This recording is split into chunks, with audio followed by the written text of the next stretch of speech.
Students यहां पर हम सबसे पहले एज्यूम करेंगे कि ये जो गिवन नंबर है हमारा क्या होगा, ये एक रेशनल नंबर होगा। Let us assume that 2√3 minus 5 is rational number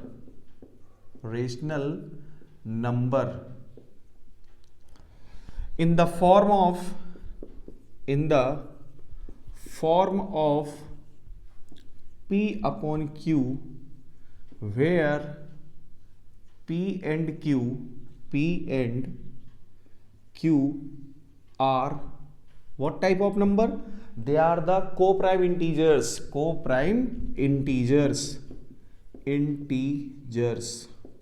ये कहें कि पॉजिटिव इंटीजर, ठीक है बच्चों। साथ ही साथ ये इंटीजर भी हो सकते हैं, पॉजिटिव भी हो सकते हैं, ठीक है, दोनों हो सकते हैं, जरूरी नहीं है कि हम पॉजिटिव ही साइन लगाएं यहाँ पर। हाँ, इसके साथ and Q does not equal to 0। भाई Q जीरो क्यों नहीं होगा? क्योंकि डिनोमिनेटर 0 होने से हमारा पूरा का पूरा नंबर नॉट डिफाइन हो जाएगा। तो ऐसी कंडीशन में हमें क्या करना होगा? Q को 0 से बचाना होगा, ठीक है। अब बच्चों हम क्या करेंगे, जो हमारे पास नंबर है 2√3 minus 5 is equal to P upon Q। अब देखो P अपॉन Q एक रेशनल नंबर है। P अपॉन Q क्या है बच्चों? एक रेशनल नंबर है। तो यहां देखने वाली बात यह है कि हमारे पास 2 और 5 भी तो रेशनल है। सबसे पहले हम सारे रेशनल्स को राइट साइड भेज देंगे। कैसे?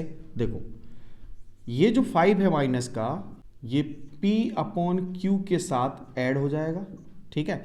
और ये जो 2 दिख रहा है आपको, 2 ये डिवाइड में जाएगा। अब भाई किन के डिवाइड में जाएगा? इन दोनों के डिवाइड में जाएगा बच्चों, इन दोनों के डिवाइड में जाएगा। भाई 2 P बाई Q के भी डिवाइड में जाएगा, यानी कि 2Q, और 2 5 के भी डिवाइड में जाएगा, ये आ जाएगा।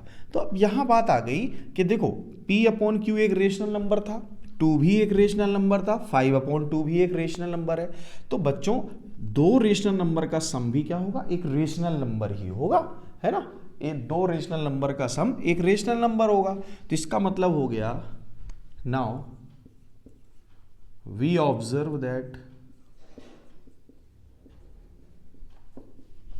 that P upon 2Q plus 5 upon 2 is a rational number,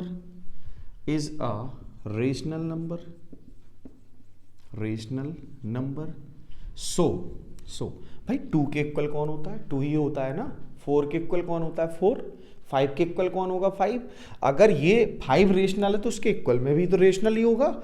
इसका मतलब अगर राइट साइड रेशनल नंबर लिखा हुआ है तो इक्वल के लेफ्ट साइड भी रेशनल होगा।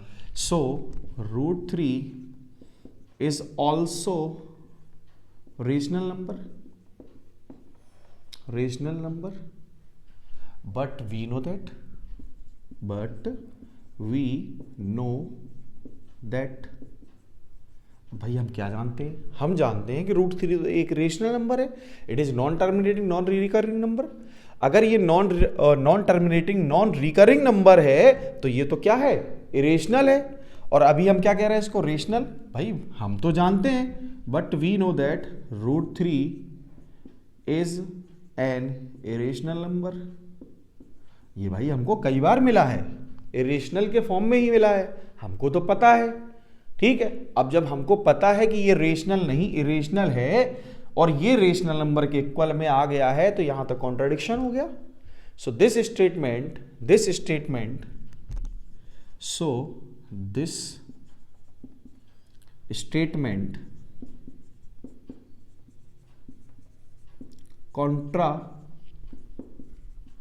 contradict our assumption।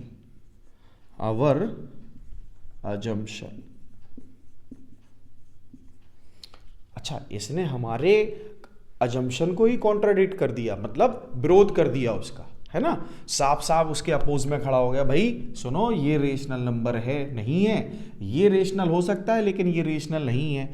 इसका मतलब ये जो इक्वल आया है ये हमने गलत प्रूव कर रखा है। कहने का मतलब जो हमने एज्यूम किया वो गलत एज्यूम कर रखा है। और अगर गलत एज्यूम कर रखा है तो क्या एज्यूम किया था? Rational number. ये तो रॉन्ग है, तो फिर ये क्या हुआ, ये हुआ irrational number. Hence 2√3 - 5 is an irrational number. Hence proved. बच्चों हमारा अजम्पशन रॉन्ग होने पर ये इरेशनल नंबर प्रूव हो गया।